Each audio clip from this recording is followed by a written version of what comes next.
With every emotion that we feel, there is an urge that tends to be associated with it. When we're fearful or anxious, we often may want to pull back or hide or avoid. If we are feeling sad or down, we tend to have the urge to isolate. It's not so easy to just snap your fingers and change that emotion, right? But then we can think about, is this emotion and the behavior connected to it serving me? Do the things I want to do, or is it hurting me?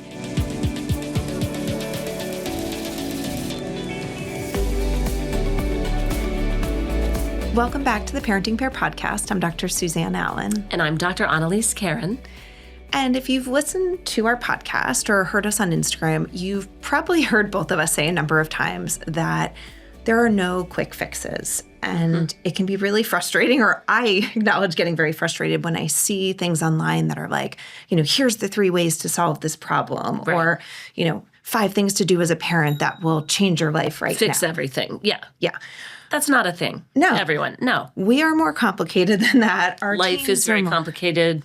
And it's a little bit of a setup. It makes you feel like a failure when you can't just fix your life in 5 easy steps. Right. With that being said, there are sometimes really simple tools, not always easy to enact in real life with real people, but simple tools that we can hang on to in tough moments so that we don't have to think about complicated ways and 5-step plans to solve something. We can just hang on to like, wait, here's one thing. And one of those that's my favorite that I talk about all of the time in therapy and I use personally is opposite action. I agree. This comes up in therapy with my clients every week, every single week. And it's a skill from dialectical behavior therapy created by Marsha Linehan. So I want to give her credit for this wonderful skill in naming this. And as I was driving here today, I was thinking about a time in my life when I didn't use opposite action. And I was in a graduate school course. I in particular selected this course because the professor was engaged himself in primate research. And it was something I desperately wanted to do. And to be honest, still to this day. And you loved Jane Goodall, who just passed. I mean, is she like, if you had access to our Parenting Pair Instagram page, lots of dogs show up and lots of Jane Goodall videos show up on our Instagram because you love primates so much and the research. And there's such wonderful research about attachment and parenting and interaction. And so I particularly selected this class with the goal in mind of I was going to perform really well and I was going to ask this professor if there was any way that I could be engaged in this research with him. And I took this course and I sat there for an entire semester and I worked hard and I believe I'll say I got an A. Who knows? That's my story. And I never approached him or asked that question because I felt nervous, afraid, I guess, of what the answer might be, a little bit anxious, like maybe I, wasn't good enough or wasn't ready for it. Right. And as a result of those emotions, it led me to avoid asking the question or bringing that up. And so I never got that opportunity. That opportunity. It really got in the way, not with your wish, or not like you wanted to do the thing, but it's not that your wish was to do it, but your emotions got in the way. And so this tool of opposite action is something that you can call on when your emotions might be getting in the way. And that doesn't just have to be fear or anxiety. That's the great thing about opposite action. That's why I love this tool. You can use it with a variety of emotions. So maybe let's talk about the tool. Exactly. Let's talk about what opposite action is. Yep. Okay. So with every emotion that we feel, there is an urge that tends to be associated with it. They vary a little bit, but they're fairly universal. So you just identified one. When we're fearful or anxious, we often may want to pull back or hide or avoid. Right? If we are feeling sad or down, we tend to have the urge to isolate and pull away. Right. If we're feeling really guilty about something, right, we might have this strong urge to apologize, right? Or avoid the person or the or event overly fix the situation. But there's this urge, right? Yep. It's not so easy to just snap your fingers and change that emotion, right? But what we know from the CBT model, which is the connection between how we think, how we feel, and what we do, that we don't necessarily have to attack that emotion and tell ourselves like, oh, don't be afraid or don't feel sad about that. We can acknowledge that that emotion exists, but then we can think about, is this emotion and the behavior connected to it serving me? Is it helping me live the life I want, do the things I want to do, or is it hurting me? And if it's hurting us in some way, then we can try to do an opposite action. So an action opposite to what our emotion is telling us. So in your example, your, maybe a bit of anxiety or, concern about whether the professor would think you were ready inhibited you from doing what you really wanted, what was in line with your values to potentially do research, on primates, right? So that was there. What would be the opposite action, right? Like that, I think what you're saying is that feeling of fear could be there, but you don't have to act in line with what your feeling tells you. So if you change your behavior, you're acting opposite to you went along with what your fear told you to do. Yep. I went to class. I sat there quietly. You did really well. Yep. Answered questions and was a good student, but didn't send an email, go to his office hours, stay after class one day and just express interest in it. Like, oh, I really love this topic. I took this class on purpose. And so that's the lovely thing about opposite action as well, is it can look really different. And so sometimes I could have done opposite action all the way and approached him after class or set up a meeting time and told him, this is my dream. How can I get there? How can you help me with this? Or I could have baby stepped that process and kind of tried to do one thing opposite from what my fear was telling me. And so maybe that would have been sending an email, even just asking if there was anything I should read because I had a particular interest, right? Taking one step closer to approaching what I really wanted to do, which was to ask him to put me on his team to go to Costa Rica that summer. Oh, you missed Costa Rica. Yeah. So you could, in other words, hold that anxiety and fear and yet do something different. And that's, I think, what's confusing for people, because oftentimes if you're feeling anxious or fearful, it's appropriate, to check in, like, am I safe, right? And so when we often just go in line with what our emotions tell us, and that makes sense because our emotions give us information, right? If you go into a dark alley at night and you feel uncomfortable, maybe you should find a friend and not go into that dark alley, right? And that's giving you information. But if that information, but that's in line with my values, right? To stay safe at night. But if that information is giving, if the information from your emotions are telling you something that kind of goes against your values or against what you want, which Suzanne is like what you're talking about, it's really about changing your behavior kind of in spite of, just allowing that, just not allowing that fear to direct your behavior. And you're saying, I'm going to act opposite to what that's saying and take a step, however small or big, like you were explaining, to get me towards my goals. And we've used sort of fear and guilt, which are, in internalizing emotions when we've been talking about this. But opposite action also can apply to more externalizing emotions like anger, right? Where you might want to lash out or yell or do something, impulsive to get back at someone or something, right? Though that anger may be justified, right? And you may be upset, it may not be in your interest or go along with your values to act in the way that anger is telling you to act. And that's where opposite action comes in. In this moment of time, and in the US, we're kind of in college acceptance season over the next few months. And I've had this come up with a couple of young people who have worked so hard and are so stressed and really just waiting to hear some good news. And have now had a couple of experiences of seeing maybe someone in a class or, a friend of theirs who used a lot of ChatGPT for their classes or their college essay, or, for whatever reason, when they have seen that they got in to the college that they wanted to go to, have felt a lot of mixed emotions: anger, jealousy, hurt, sadness. And this is really hard, and those emotions make sense. And we can do a lot of validating of like... And it's okay to feel that way. Yeah.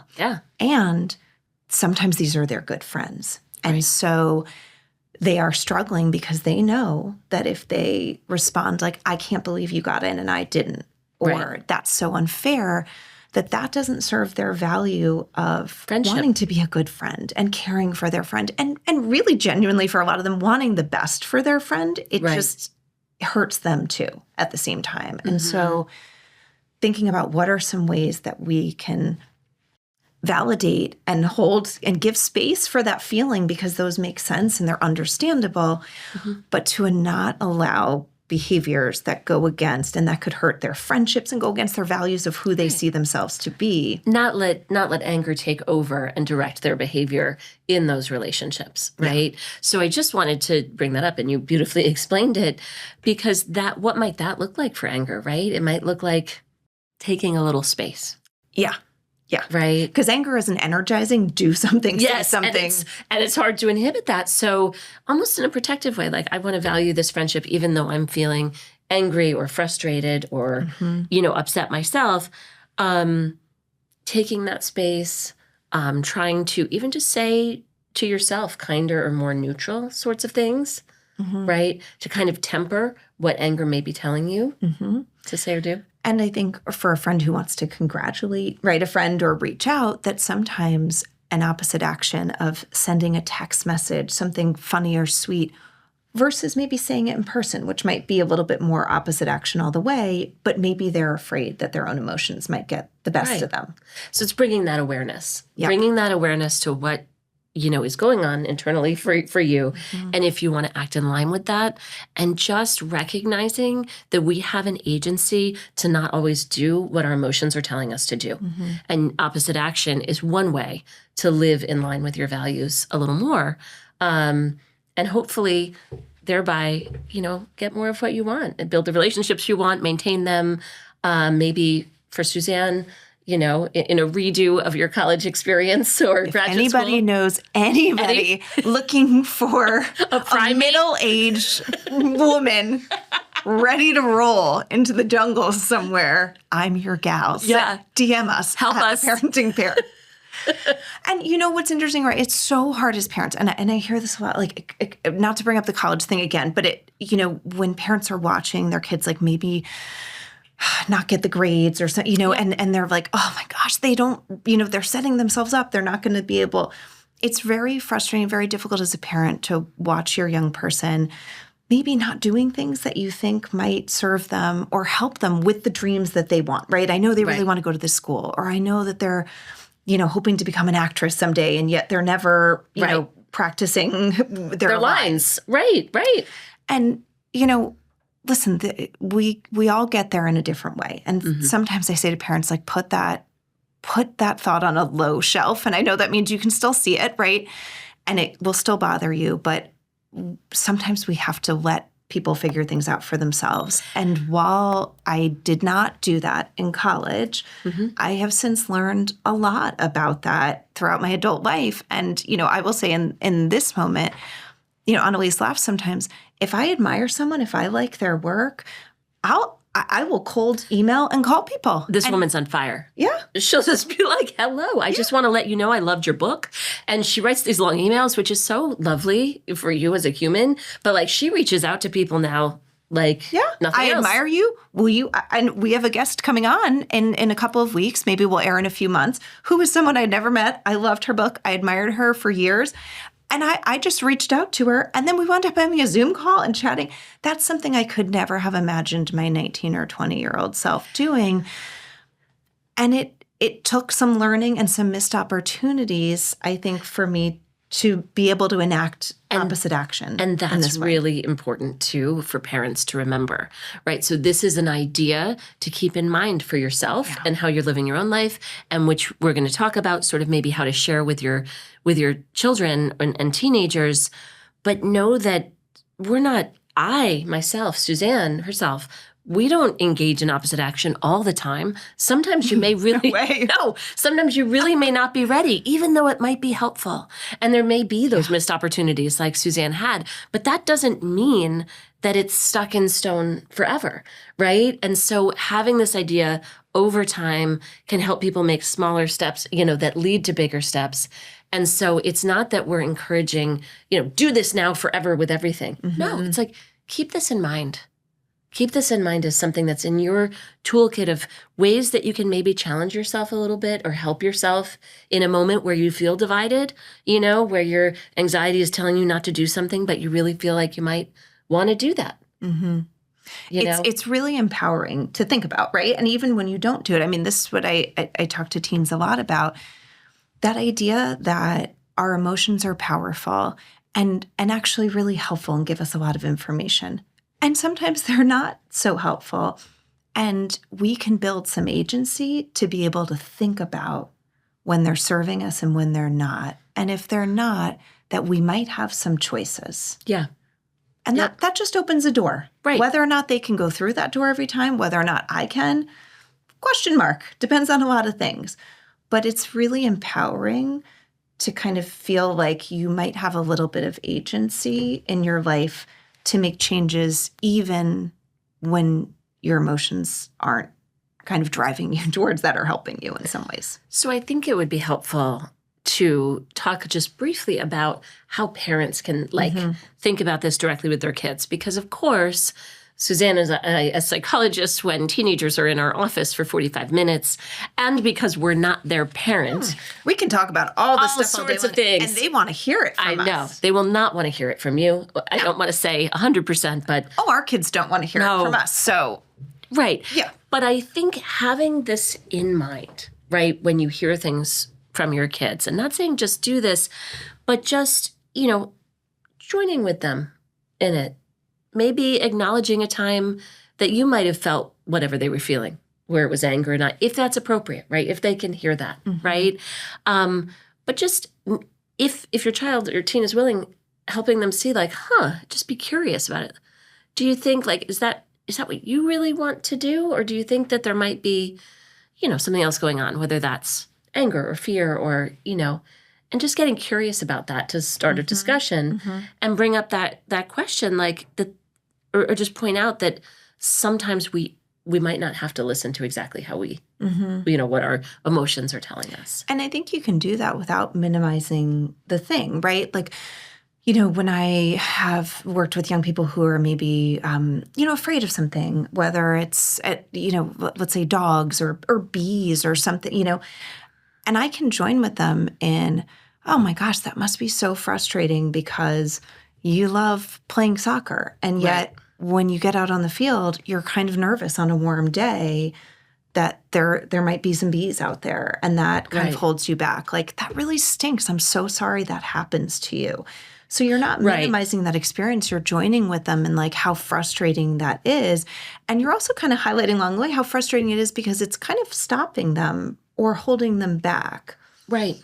In something that they want to do. And I think sometimes when we jump so quickly to, well, but you love this, so you're going to have to get over that fear and you just have to act opposite and get out on the field, that's going to shut them down. When we kind of join with them about how frustrating it is, how hard it is, how it's getting in their way, not our way, their way. Because it is getting in their way. Yeah. And that's really frustrating. And I think as we listen to you, Suzanne, talk about the primate researcher example, I can so relate to that. And our kids, when they won't get out on the soccer field, when the bees are on the soccer field, they may feel really upset inside. They're not willfully not wanting to play soccer. They may really want to play soccer and they may feel really stuck. And for someone not to really validate what a bummer that is and how hard that must be. And that doesn't mean that they're going to get on the field. And it also doesn't mean that if they don't get on the field this week or this season, that they'll never get on the field or that they'll never play a sport. And I think that's what we parents need to remember too, that these are ideas, these are droplets that we can put out in the universe and attitudes we can try to have to really validate where they are, even if it makes us nervous, right? But that change happens, over time, right? We can't control it. I couldn't have forced you to contact that primate researcher. No. And you still did okay.